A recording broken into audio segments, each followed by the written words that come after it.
नमस्कार दोस्तों, मैं राहुल यादव आरवीएस महाविद्यालय के ऑनलाइन प्लेटफॉर्म पे आप सबका स्वागत करता हूं। दोस्तों, आज का जो हमारा टॉपिक है सोयाबीन। आज हम सोयाबीन के बारे में पढ़ाई करेंगे और सोयाबीन की खेती कैसे की जाती है, क्या उसकी उपयोगिता होती है, कहाँ से उत्पत्ति हुई, इन सब चीज़ों के बारे में हम आज अध्ययन करेंगे। तो आइए शुरू करते हैं हम आज की अपनी क्लास को। सोयाबीन जिसका बॉटेनिकल नेम वानस्पतिक नाम है ग्लाइसिन मैक्स। क्या नाम है? Glycine max. और ये कुल या फैमिली की बात करें तो जो इसकी कुल या फैमिली है ये फैबेसी फैमिली। कौन सी फैमिली का? फैबेसी फैमिली का है। गुणसूत्रों की संख्या की बात करें तो गुणसूत्र की संख्या 2n बराबर 40 होती है। सोयाबीन जो है इसका बॉटेनिकल नेम यानी कि वानस्पतिक नाम जो है ये है ग्लाइसिन मैक्स। और कुल की बात करें या फैमिली की बात करें तो फैबेसी फैमिली से है। किस फैमिली से है? फैबेसी फैमिली से है। सोयाबीन के दानों के रंग के आधार पर निम्नलिखित 3 वर्गों में बांटा गया है। सोयाबीन को उनके दानों के रंग के आधार पर सोयाबीन को उनके दानों के रंग के आधार पर 3 भागों में बांटा गया है। कौन कौन से भाग हैं आइए हम उसके बारे में जानते हैं। तो पहला जो है पीला समूह। कौन सा समूह? पीला समूह। पीला समूह क्या विशेषताएं हैं? पीला बीज।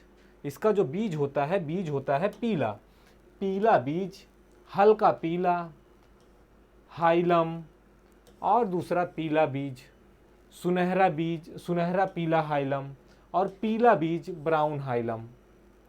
ठीक है। और जो दूसरा है काला समूह। इसमें बड़े काले बीज होते हैं। जो बीज होते हैं बीज बड़े और काले होते हैं, चपटे काले बीज। और तीसरा जो है चपटे काले बीज। और हरा समूह की बात करें तो हरा बीज का कवच, पीला भ्रूण, और बीज कवच एवं भ्रूण दोनों पीले। क्या होते हैं? बीज कवच एवं बीज भ्रूण दोनों ही पीले होते हैं। उपयोग एवं महत्व। सोयाबीन के क्या क्या उपयोग हैं, उसके क्या महत्व हैं, आइए हम इस पे ध्यान देते हैं। तो सोयाबीन दलहनी वर्ग की एक फसल है। कौन सी? सोयाबीन एक दलहनी वर्ग की एक फसल है और यह अमेरिका तथा अन्य कई देशों में वानस्पतिक तेल उत्पादन का एक प्रमुख स्रोत है। अमेरिका और कई अन्य देश हैं जहाँ पे सोयाबीन का उत्पादन तेल उत्पादन के लिए भी किया जाता है। यह तेल का प्रमुख स्रोत है। भारत में सबसे पहले एक हरे चारे या फिर चारे की फसल के रूप में इसे उगाया जाता था। जो सोयाबीन है, सोयाबीन को भारत में सब पहले जो है चारे के लिए उगाया जाता था। किसके लिए? चारे के लिए उगाया जाता था। बाद में इसका प्रयोग हमारे देश में प्रोटीन व तेल की अधिक मात्रा होने के कारण, इसमें प्रोटीन और तेल की मात्रा अधिक होने के कारण हमारे देश में विभिन्न प्रकार के घरेलू औद्योगिक कार्यों में भी किया जाने लगा। इसके तेल में और इसमें पाए जाने वाले प्रोटीन की मात्रा अधिक होने के कारण हमारे देश में इसका औद्योगिक और घरेलू कार्यों में भी यूज़ होने लगा और इसे खाने के लिए, सब्जियों के लिए और उपयोग किया जाना लगा। और इसके जो तेल हैं, तेल भी इसका काफ़ी अच्छा होता है। और हम सोयाबीन के दानों का औसत रासायनिक संगठन की बात करेंगे कि सोयाबीन में या फिर सोयाबीन के दानों में न्यूट्रिएंट की बात करेंगे, कितना न्यूट्रिएंट सोयाबीन के दानों में पाया जाता है। तो प्रोटीन की बात करें तो सोयाबीन में प्रोटीन की लगभग 40 से 42% प्रोटीन पाई जाती है। कितना? सोयाबीन में प्रोटीन लगभग 40 से 42% तक प्रोटीन पाई जाती है। वहीं तेल की बात करें तो 18 से 20% तेल की मात्रा पाई जाती है।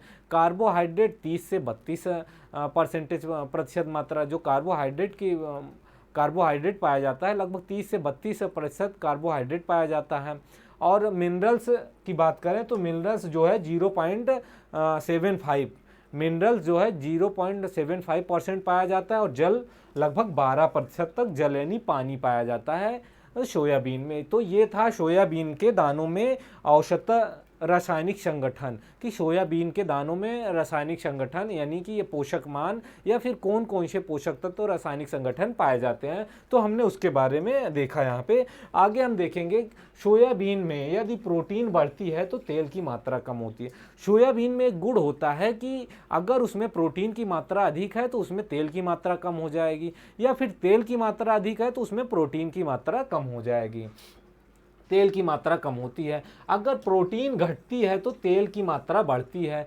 सोयाबीन को गर्म करने पर सोयाबीन को गर्म करने पर थायमीन नामक विटामिन नष्ट हो जाती है। क्या होता है, अगर हम सोयाबीन को गर्म करते हैं तो उसमें थायमीन नामक जो विटामिन पाई जाती है उसकी वो नष्ट हो जाती है गर्म होने पर। अंकुरण के समय लोहा व विटामिन सी की मात्रा बढ़ जाती है। जब ये अंकुरित होता है, जैसे कि हम इसके दानों को या फिर जैसे हम चने हो गए या मूंग हो गया, इसको भिगा देते हैं, फिर उसके बाद निकाल के रखते हैं, जब उसमें अंकुरित होने लगता है तो सेम उसी तरह हम सोयाबीन की बात कर रहे हैं कि सोयाबीन में जब अंकुरण होने लगता है तो अंकुरण के समय उसमें लोहा व विटामिन सी की मात्रा बढ़ जाती है। क्या होता है, लोहा और विटामिन सी की मात्रा बढ़ जाती है। इसमें 42% तक प्रोटीन तथा 22% वसा और 30% तक कार्बोहाइड्रेट की मात्रा पाई जाती है। वहीं वितरण एवं क्षेत्रफल की बात करेंगे कि सोयाबीन जो है किन क्षेत्रों में उगाया जाता है, किन क्षेत्रों में पाया गया सबसे पहले वितरण और क्षेत्रफल। तो पूरे देश में सोयाबीन का लगभग 60% पूरे देश में यानी पूरे विश्व में सोयाबीन का लगभग 60% उत्पादन केवल अमेरिका में होता है। कहाँ पे, संयुक्त राज्य अमेरिका में लगभग 60% उत्पादन सोयाबीन का होता है। हमारे देश यानी भारत देश की बात करें तो इसकी खेती मुख्यतः उत्तराखंड, उत्तर प्रदेश, मध्य प्रदेश, पंजाब तथा हिमाचल प्रदेश में की जाती है। कहाँ पे की जाती है, सोयाबीन की खेती भारत में मुख्यतः उत्तर प्रदेश, उत्तराखंड और उसके बाद हिमाचल प्रदेश, पंजाब, मध्य प्रदेश आदि में की जाती है।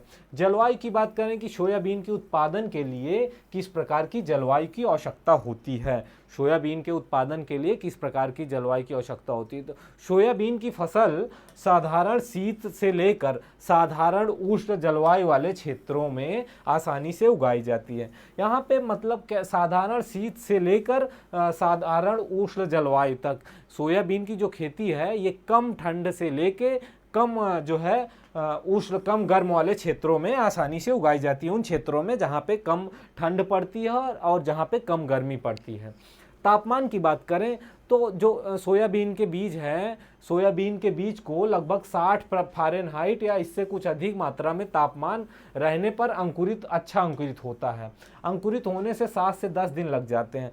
क्या होता है, सोयाबीन का जो तापमान होता है, सोयाबीन को अंकुरित होने के लिए तापमान की बात करें तो लगभग 60 फ़ारेनहाइट तापमान या फिर 60 से कुछ अधिक हो तो ये अच्छा होता है अंकुरित होने के लिए। और सोयाबीन को अंकुरित होने के लिए लगभग 7 से 10 दिन का समय लग जाता है, जबकि 70 फ़ारेनहाइट से 90 फ़ारेनहाइट पर यह केवल 3-4 दिन में अंकुरित हो जाता है। अगर तापमान 70 फ़ारेनहाइट से 80 फ़ारेनहाइट या 90 फ़ारेनहाइट तक है तो सोयाबीन जो है ये 3 से 4 दिन में ही अंकुरित हो जाता है। बहुत अधिक तापमान 100 सेल्सियस से अधिक होने पर सोयाबीन की वृद्धि, विकास एवं बीज के गुणों यानी सीड की क्वालिटी पर प्रतिकूल प्रभाव पड़ता है और तापमान कम होने पर तेल की मात्रा में कमी आती है। तो सोयाबीन की जो फसल है या फिर जो सोयाबीन है, सोयाबीन पर तापमान का अधिक प्रभाव होने पर भी अगर तापमान अधिक है तब भी सोयाबीन की जो उपज होगी, तेल होगा, वो सबको प्रभावित करेगा। और तापमान में अगर नमी है तब भी वो उपज को प्रभावित करेगा। तापमान कम होने पर तेल की मात्रा में भी कमी होती है। प्रकाश की बात करें कि सोयाबीन की जो फसल है उसको कितने प्रकाश की आवश्यकता होती है किस टाइम पे, तो सोयाबीन की अधिकांश किस्मों छोटे दिन व लंबी रात होने पर ही फूल आता है। क्या, जब दिन यहाँ पे बात करें सोयाबीन की तो सोयाबीन जो है उसे छोटे दिन और लंबी रातें होने पर फूल आते हैं। जब दिन छोटा हो, जैसे ठंड का मौसम होता है तो उस टाइम सूर्य की किरणें कम पड़ती हैं। सुबह सूर्य जब उगता है तो लेट से उगता है और शाम को जल्दी डूब जाता है, तो उस समय कम प्रकाश अवधि होता है, शॉर्ट डे होता है। क्या होता है, छोटा दिन होता है और लॉन्ग नाइट होती है यानी कि लंबी रातें होती है। तो उस टाइम पे इसमें आसानी से फूल आते हैं। फूलने तक की अवधि, फूलने से फलियां लगने तक की अवधि, पकने की अवधि, गांठों की संख्या तथा पौधों की ऊंचाई पर दिन का बहुत अधिक प्रभाव पड़ता है। क्या, सोयाबीन एक ऐसी फसल है कि उसमें जो है फूलने के समय, फूल आने के समय, उसमें फलियां बनते समय और पकते समय, इन सब जो है दिन का बहुत अधिक प्रभाव पड़ता है। सोयाबीन में फूल तभी आता है जब दिन की लंबाई कम एक क्रांतिक अवधि से कम हो। क्या होता है, सोयाबीन में फूल जब अधिक आता है जब दिन की अवधि कम होती है और रातों की अवधि अधिक होती है। यहाँ पे कहने का सीधा सा अर्थ ये है कि सोयाबीन की जो फसल है, यह सोयाबीन जो है उसको कम प्रकाश की आवश्यकता होती है, छोटे दिनों की आवश्यकता होती है और अधिक लंबी रातों की आवश्यकता पड़ती है।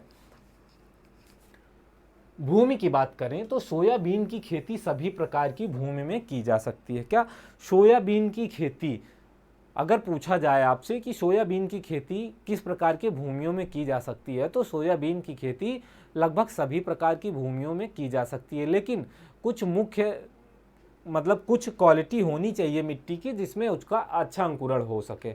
अच्छी फसल लेने के लिए दोमट मिट्टी अधिकांश उपयुक्त होती है। क्या अच्छी फसल लेने के लिए दोमट मिट्टी अधिक उपयुक्त होती है। खेत से पानी के निकास का उचित प्रबंध होना चाहिए। सोयाबीन की जब हम खेती कर रहे हों तो उसमें क्या है कि हमारे खेत में पानी जो हो, पानी का जल निकास अच्छा होना चाहिए, पानी रुकना नहीं चाहिए, क्योंकि अगर पानी रुकेगा तो हमारी फसलों को बहुत अधिक नुकसान होगा, हानि पहुंचेगा।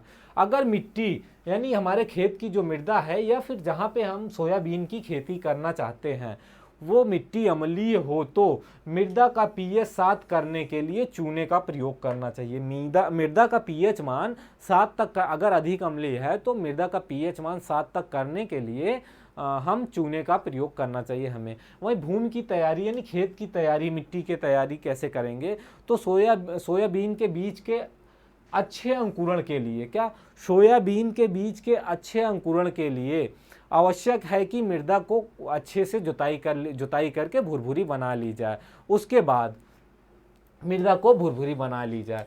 पिछली फसल जैसे कि सोयाबीन की फसल लेने से पहले हमने कोई फसल की बुआई करी है तो फसल काटने के बाद एक जुताई मिट्टी पलट वाले हल से कर देनी चाहिए। मिट्टी पलट वाले हल से कर देनी चाहिए ताकि हमारे मिट्टी में जो बैक्टीरिया या जीवाणु या छोटे छोटे जो कीट पतंगे होते हैं वो रहें, वो मिट्टी पलट हल से जुताई करने पर वो भूमि की ऊपरी सतह पे आ जाएं और उसके बाद उसमें धूप या सूर्य का प्रकाश पड़ने पर वो नष्ट हो जाएं। और मिट्टी पलट वाले हल से 2-3 जुताई फिर हैरों की सहायता से करनी चाहिए। बुआई के समय उस सोयाबीन की खेती की बुआई के समय जो है हमें 2-3 जुताई उसकी हैरों से करनी चाहिए। बीज की बात करें तो बीज जो है सदैव प्रमाणिक बीज खरीदना चाहिए। किसी भी फसल की हम खेती करना चाह रहे हैं या खेती करने जा रहे हैं तो सर्वप्रथम हमें इस बात का ध्यान रखना चाहिए कि हमारा जो बीज हम ले रहे हैं वो किसी प्रमाणिक संस्था से हो ताकि उसका जर्मिनेशन अच्छा हो, जो प्रमाणिक संस्था से हो, बीज उपचारित हो। प्रति इकाई क्षेत्र बीज की मात्रा, सोयाबीन के बीज का आकार, अंकुरण क्षमता तथा बोने की विधि पर निर्भर करता है। क्या ये सब जो है कितना बीज की जो मात्रा होती है, बीज की मात्रा, सोयाबीन के जो बीज होते हैं, बीज के आकार, बोने के तरीके और उसकी विधियों पर निर्भर करता है कौन कौन सा तरीका है और कितनी दूरी पे, तो वो बीज की मात्रा प्रति हेक्टेयर में उस पे निर्भर करता है। खरीफ फसल के लिए 70 से 75 किलोग्राम प्रति हेक्टेयर, कितना खरीफ फसल के लिए, खरीफ मौसम में फसल सोयाबीन की फसल लेने के लिए हमें 75 से 80 किलोग्राम प्रति हेक्टेयर सोयाबीन के बीजों की आवश्यकता पड़ती है। वहीं बसंत ऋतु की बात करें तो बसंत ऋतु में 100 से 120 किलोग्राम प्रति हेक्टेयर, कितना 100 से 120 किलोग्राम प्रति हेक्टेयर बीज की आवश्यकता होती है। प्रति हेक्टेयर अधिक उपज के लिए, अगर प्रति हेक्टेयर हम खेती कर रहे हैं तो प्रति हेक्टेयर अधिक उपज के लिए 3 से 4 लाख पौधे होना आवश्यक है। कितना? 3 से 4 लाख पौधे, एक हेक्टेयर में लगभग 3 से 4 लाख पौधे होना अधिक आवश्यक है। वहीं दूरी की बात करें, पौधे से पौधे की दूरी की बात करें, अंतरण की बात करें तो खरीफ कि अगेती फसल, खरीफ ऋतु में अगेती फसल लेने के, जब खरीफ ऋतु में अगेती फसल हम लेते हैं तो उसमें जो स्पेसिंग रखते हैं वो स्पेसिंग जो है 4 से 5 सेंटीमीटर, कितना, 4 से 5 सेंटीमीटर या फिर 3 से 4 सेंटीमीटर। पछेती फसल में 60 इंटू 30 सेंटीमीटर, बसंत की फसल में 30 से 40 सेंटीमीटर या 30 से 40 इंटू 2.5 से 3 सेंटीमीटर होनी चाहिए। बीज उपचार की बात करें तो कोई भी फसल हो, कोई भी फसल का हम बीज तैयारी करते हैं बोने के लिए, तो सर्वप्रथम हमें इस बात का ध्यान रखना चाहिए या फिर हम कि हमारे जो बीज हैं वो अपने बीज को, जो बोने के लिए बीज लिए हैं, बीज को उपचारित जरूर कर लें। तो बीज को उपचारित करने से ये फ़ायदे होंगे कि जो हमारे बीज में कोई बैक्टीरिया या फंगस लगी हो या फिर हमारी मृदा में बैक्टीरिया, फंगस, फफूंद ये सब जो लगे होते हैं तो इनसे बचाव हो सकता है। तो बीज बोने से पहले बीज का उपचार फफूंद नाशक दवाओं से, किससे, फफूंद नाशक दवाओं, कैप्टॉन या फिर थीरम से करना चाहिए।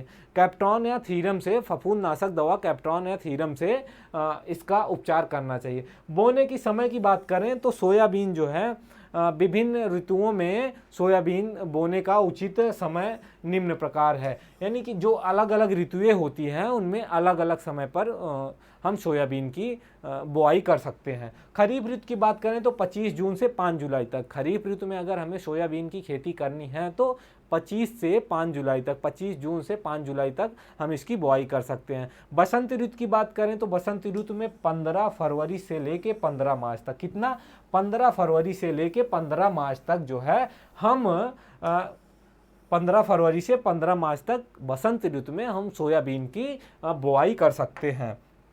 आगे हम बात करेंगे बोने की विधियां कि सोयाबीन को किस प्रकार से, कौन सी विधियों से बोना चाहिए। तो कोई भी फसल हो उसके लिए बोने की जो विधियां होती हैं, या तो छिटकुआ विधि होती है या फिर लाइन या कतार विधि होती है। सोयाबीन को 2 विधियों से बोया जाता है, या तो पंक्ति में हल के पीछे या फिर सीड ड्रिल द्वारा। सीड ड्रिल या हल से खरीफ में 40 से 50 सेंटीमीटर की दूरी पर, बसंत में 30 से 40 सेंटीमीटर की दूरी पर पंक्ति तैयार कर लेते हैं और बीज इसमें 2 से 3 सेंटीमीटर की दूरी पर बोते हैं। जो पंक्ति बनाते हैं हम, पंक्ति जो है, पंक्ति के बीच की दूरी, अगर खरीफ ऋतु में बात करें तो खरीफ ऋतु में पंक्ति से पंक्ति की बीच की दूरी 45 से 50 सेंटीमीटर, कितना, 45 से 50 सेंटीमीटर होना चाहिए। और बीज की, एक बीज से दूसरे बीज की दूरी जो है 2 से 3 सेंटीमीटर होनी चाहिए। एक बीज से दूसरे बीज की दूरी 2 से 3 सेंटीमीटर होनी चाहिए। वहीं बसंती ऋतु में 30 सेंटीमीटर जो कतार होती है, पंक्ति होती है, पंक्ति की दूरी हम 30 सेंटीमीटर करेंगे और बीज की दूरी, बीज से बीज की दूरी 2 से 3 सेंटीमीटर रखेंगे। हल द्वारा बुआई करने पर 10 से 15 दिन बाद पौधों की छटाई करके पौधों के बीच का फासला 2 से 3 सेंटीमीटर रख दिया जाता है। जैसे कि हम अगर छिटकुआ विधि से सोयाबीन की बुआई किए तो उसमें क्या होता है, छिटकुआ विधि में हमें ये तो अंदाज़ा रहता नहीं कि हमारे फसल कितने दूर, हमारे जो बीज हैं वो कितनी दूरी पे गिर रहे हैं। बीजों की दूरी जो है असमान होती है छिटकुआ विधि में। तो इस अवस्था में हम क्या करेंगे कि अगर जब हमारी फसलें बुआई के 10 से 15 दिन बाद हमारी फसलें जब थोड़ी बड़ी बड़ी हो जाएंगी तो उसको जो है थिनिंग कर लेंगे, उसकी छटाई कर लेंगे। छटाई करके और जो बहुत अधिक पास पौधे हैं उन पौधों को निकाल देना चाहिए। तो उस समय 2 से 3 सेंटीमीटर पौधों के बीच का फासला रखना चाहिए। बुआई, बीज बोने की गहराई कि कितनी गहराई में बीज को बोना चाहिए। भारी व चिकनी मृदाओं में 2 से 3 सेंटीमीटर। उन क्षेत्रों में जहाँ की मृदाएं भारी व चिकनी होती हैं वहाँ पे सोयाबीन के बीज की गहराई 2 से 3 सेंटीमीटर रखते हैं। अब बलुई मृदाओं में 4 से 5 सेंटीमीटर या 3 से 4 सेंटीमीटर की गहराई में बुआई करनी चाहिए। खाद की मात्रा की बात करें तो खाद की जो मात्रा है, खाद की मात्रा मृदा परीक्षण व बैक्टीरियल कल्चर के प्रयोग पर निर्भर करता है। विभिन्न पोषक तत्वों की मात्रा निम्नलिखित है। यहाँ पे सोयाबीन की खेती करेंगे तो पहले हम अगर मृदा परीक्षण करेंगे तो उसमें हमें पता चल जाएगा कि हमारे मिट्टी में किस पोषक तत्वों की कमी है। तो उसके आधार पे यहाँ पे मृदा परीक्षण के आधार पे या फिर बैक्टीरियल कल्चर के प्रयोग पर निर्भर करता है कि उसमें कितने खाद की आवश्यकता होती है। तो नाइट्रोजन की बात करें तो 20 से 30 किलोग्राम प्रति हेक्टेयर अगर बैक्टीरियल कल्चर का प्रयोग करने पर, अगर हम बैक्टीरियल कल्चर का प्रयोग कर रहे हैं तो उसमें नाइट्रोजन जो है या फिर नाइट्रोजन 20 से 30 किलोग्राम प्रति हेक्टेयर की आवश्यकता होती है।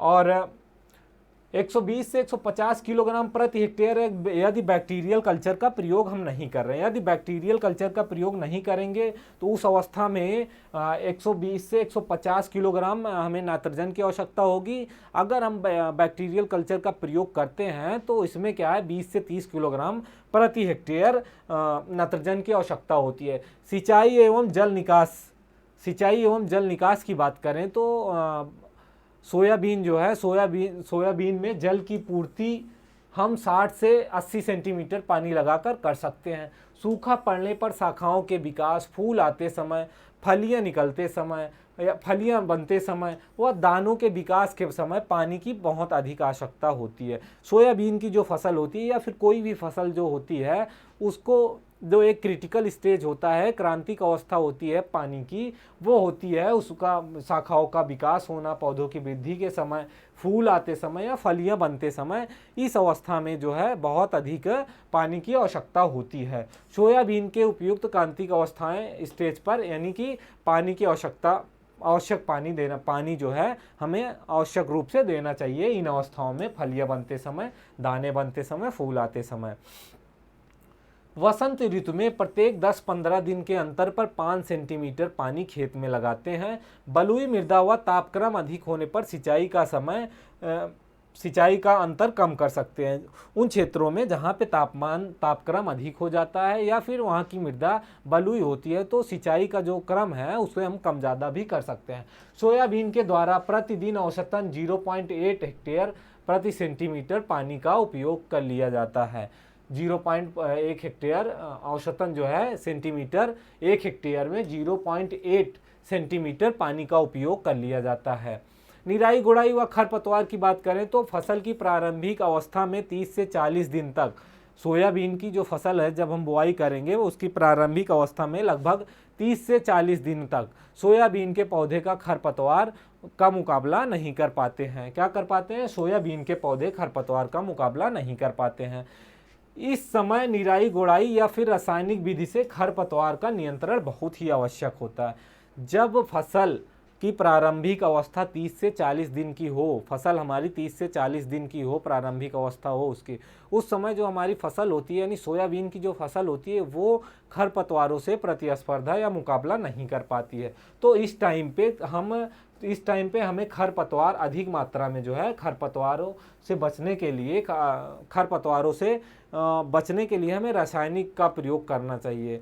रासायनिक नियंत्रण बहुत अधिक आवश्यक होता है। उसके लिए लासोएलाक्लोर नामक खरपतवार नाशक रसायन की 2 लीटर मात्रा या फिर टोक E25 EC की 2 लीटर मात्रा 400 से 800 लीटर पानी में घोल बनाकर प्रति हेक्टेयर की दर से बुआई के बाद तुरंत 1 वर्षीय खरपतवारों पर नियंत्रण पाया, बुआई के तुरंत बाद छिड़क देते हैं। छिड़कने के बाद जो 1 वर्षीय खरपतवार होते हैं उन पे नियंत्रण पाया जाता है। 1 वर्षीय खरपतवार का मतलब कि वे खरपतवार जो किसी फसल के साथ अपना जीवन चक्र शुरू करते हैं और फसल के कटने तक में समाप्त हो जाते हैं, तो इन 1 वर्षीय फसलों पर नियंत्रण पाया जा सकता है। बेसालीन फ्यूलक्रोलिन 1 किलोग्राम सक्रिय तत्व को 800 से 1000 लीटर पानी में घोल बनाकर बोने से पहले खेत में छिड़क कर भूमि को नम कर लिया जाता है और 4 से 5 सेंटीमीटर की गहराई पर हैरो या फिर कल्टीवेटर की सहायता से इसे मिला देते हैं और इससे जो है अधिकतम खरपतवार नष्ट हो जाते हैं। कटाई मड़ाई की बात करें तो सोयाबीन की विभिन्न जातियां 90 से 110 दिन में पककर तैयार हो जाती हैं। जो सोयाबीन की फसल होती है उसकी जो कई प्रकार की जातियां होती हैं वो जातियां लगभग कुछ जातियां जो हैं 90 से 110 दिन में पककर तैयार हो जाती हैं। पकने पर पत्तियां पीली होकर गिरना शुरू हो जाती हैं और फलियां जो पोड होते हैं, सोयाबीन के दाने जिसमें पड़ते हैं पोड फलियां, वो सूखने लगती हैं। जबकि फलियों के अंदर बीज के अंदर जो फलियां होती हैं, फलियों के अंदर जो बीज होता है, बीज में 15 से 18% नमी रह जाए तो हंसिए या फिर कंबाइंडर, किससे हंसिए या कंबाइंडर हार्वेस्टर से फसल की कटाई कर लेते हैं। कंबाइंडर द्वारा फसल की कटाई करने के लिए यह आवश्यक है कि दानों में जो है, अगर हम कंबाइंडर के द्वारा हम अगर कटाई कर रहे हैं सोयाबीन की, तो उस समय हमें ध्यान रखना चाहिए कि जो फलियां हैं, फलियों में लगभग 12 से 14% तक उसके दानों में नमी होनी चाहिए। भंडारण की बात करें तो भंडारण के समय बीज को रखते समय बीज में लगभग, जब सोयाबीन के बीज का हम भंडारित करते हैं, कटाई मड़ाई के बाद जो बीज प्राप्त होता है हम उसको रखते हैं, भंडारित करते हैं, तो उस टाइम जो है फलियां जो होती है उसमें जो दाने होते हैं, दानों में लगभग 10% तक नमी होनी चाहिए। 10% से अधिक नमी नहीं होनी चाहिए। बीज के दानों को 110 फ़ारेनहाइट पर व अनाज के लिए 130 से 140 फ़ारेनहाइट पर सुखाया जा सकता है या जाता है। बीज के उपयोग के लिए रखे गए दानों को थीरम या कैप्ट्रान से उपचारित करके रखना चाहिए। जब सोयाबीन के बीजों को अगर हम खाने के लिए रख रहे हैं, दानों के लिए, तो वो अलग। अगर हम बीज के लिए रख रहे हैं तो जो बीज बोने के लिए बीज अलग से उसको निकाल रहे हैं, तो उसको क्या रखने से पहले हमें कैप्टॉन या थीरम से उसको उपचारित कर लेना चाहिए, उपचारित करके ही रखना चाहिए। इसके प्रमुख रोग एवं रोकथाम की बात करें कि इसके सोयाबीन के प्रमुख रोग कौन से हैं और इसकी रोकथाम कैसे की जाए अगर रोग लग जाए, तो बीज एवं पौधों का आर्द्र गलन पहला जो इसमें रोग लगता है। डंपिंग ऑफ या सीडलिंग रूट, फफूंदी से लगने वाला रोग है। ये जो रोग है ये फफूंदी से लगने वाला रोग है। यह रोग लगभग सभी दलहनी फसलों पर अपना प्रकोप दिखाता है। ये जो आर्द्र गलन रोग है ये लगभग जितनी भी दलहनी फसल हैं उन सब में इसका प्रकोप देखने को मिलता है। यह अंकुरण से पहले या उसके बाद लगता है यह रोग और अंकुरों को गला देता है।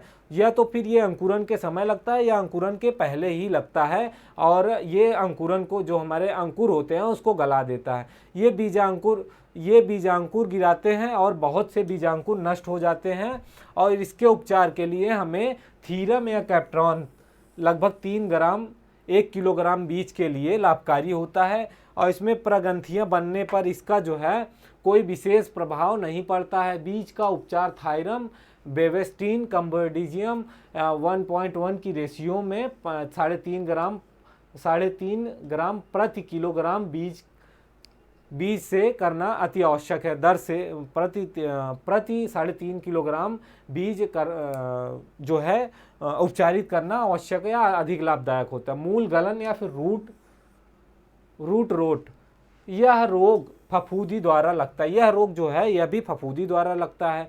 यह रोग अधिकतर उन स्थानों में पनपता है। कहाँ पे? उन स्थानों में पनपता है जहाँ पर भूमि में जमाव के समय अधिक नमी होती है।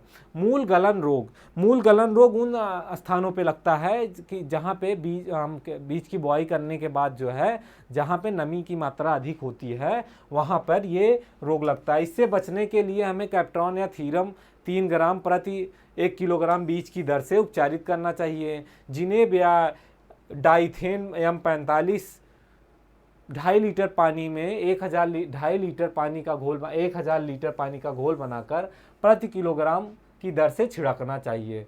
प्रति हेक्टेयर की दर से छिड़कना चाहिए। पत्ती धब्बा लीफ स्पॉट की बात करें, यह रोग पत्तियों पर काले या भूरे रंग के धब्बे उभर आते हैं। जब ये लीफ पत्ती धब्बा लगता है तो इस अवस्था में क्या होता है कि इसमें काले या फिर भूरे रंग के धब्बे उभर आते हैं। यह फफूंदी द्वारा लगता है और इसके रोकथाम के लिए फसल बोने से 50-60 हो या फिर 70 दिन के बाद 2.5 किलोग्राम जिनेब 1000 लीटर पानी का घोल बनाकर 1 हेक्टेयर में छिड़क देना चाहिए। कितने में? 1 हेक्टेयर में छिड़क देना चाहिए ताकि पत्ती धब्बा रोग से बचा जा सके।